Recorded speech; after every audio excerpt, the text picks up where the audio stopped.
दोस्तों, दुनिया में भारत देश इकलौता देश है जहाँ पर डिफरेंट तरह के धर्म कल्चर पाए जाते हैं। इनमें से एक है हिंदू धर्म, जिसमें कि कई तरह की जाति के लोग पाए जाते हैं। इन सभी जाति में अपने अपने अलग रीति रिवाज होते हैं, जिसमें कई लोग ऐसे होते हैं जिनके खाने पान का तरीका भी अलग होता है। लेकिन उसमें सबसे ऊपर आते हैं ब्राह्मण समाज, जो कि लहसुन और प्याज को नहीं खाते। इसके बारे में हिंदू पुराणों में इसके बारे में काफी कुछ लिखा गया है। आइए जानते हैं कि आखिर ऐसा क्यों है। तो दोस्तों, कई लोग इसके पीछे साइंटिफिक रीजन मानते हैं, तो कोई उसे रिलीजियस यानी कि धार्मिक कारण मानते हैं। तो आइए दोस्तों, आज की इस वीडियो को हम शुरू करते हैं। दोस्तों, हिंदू धर्म में समाज के अंदर ब्राह्मण कहलाने के लिए उनको कई सारे नीति नियमों को फॉलो करना पड़ता है। एग्जाम्पल के जरिए देखे तो वो प्योर वेजिटेरियन ही फूड खाते हैं, और यहाँ तक भी वो तेज मरी मसाले वाले खाने भी नहीं खा सकते।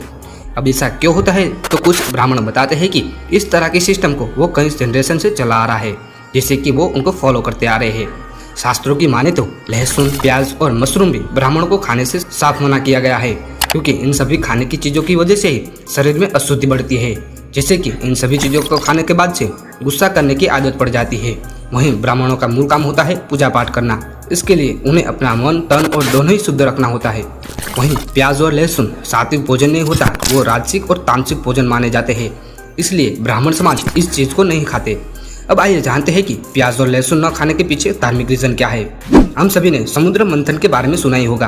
कहा जाता है कि जब समुद्र मंथन हुआ तो उस दौरान समुद्र से एक अमृत कलश निकल आया था, और ऐसा भी कहा जाता है कि इसके कुछ बूंदे पीने से देवता अमर हो गए थे।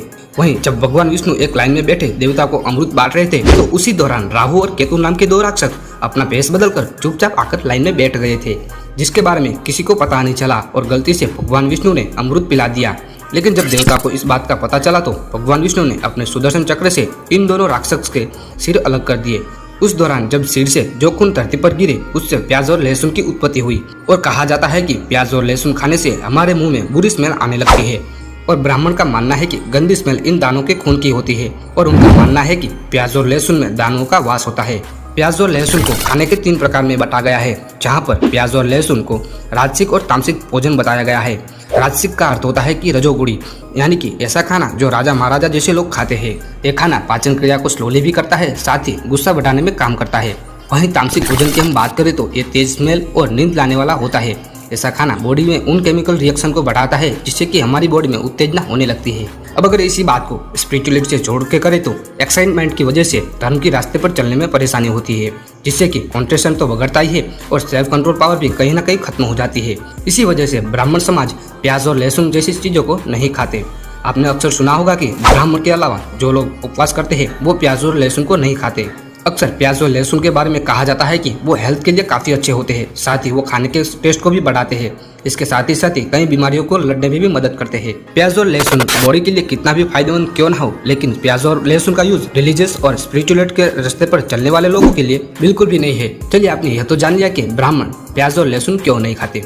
चलिए हम आपको बताते हैं कि ब्राह्मण समाज का इतिहास। आपको बता दें कि ब्राह्मण समाज को दुनिया के सबसे पुराने समाज और जातियों में गिना जाता है, और वहीं वेदों और उपनिषदों की बात माने तो इस समाज का इतिहास सृष्टि के रचयिता भगवान ब्रह्मा से जुड़ा हुआ है। वेदों की बात करें तो ऐसा कहा जाता है कि ब्राह्मण शब्द भगवान ब्रह्मा से लिया गया है।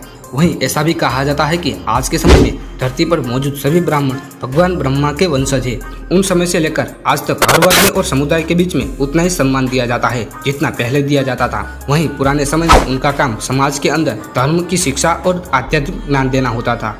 कुछ इतिहासकारों के मुताबिक ऐसा भी माना जाता है कि पुराने समय में किसी भी हिंदू राजा के राज दरबार में एक ब्राह्मण के आगे के बिना कोई काम नहीं होता था। तो दोस्तों, आप भी ऊपर बताई गई चीजों से सहमत हैं, या अगर आपके विचार इस मुद्दे से कुछ और है तो हमारे चैनल को सब्सक्राइब करें और वीडियो को लाइक करें, और इस वीडियो देखने के लिए बेल आइकन को जरूर दबाएं। जय Hind. I will run, I will climb, I will soar. I'm undefeated. Oh.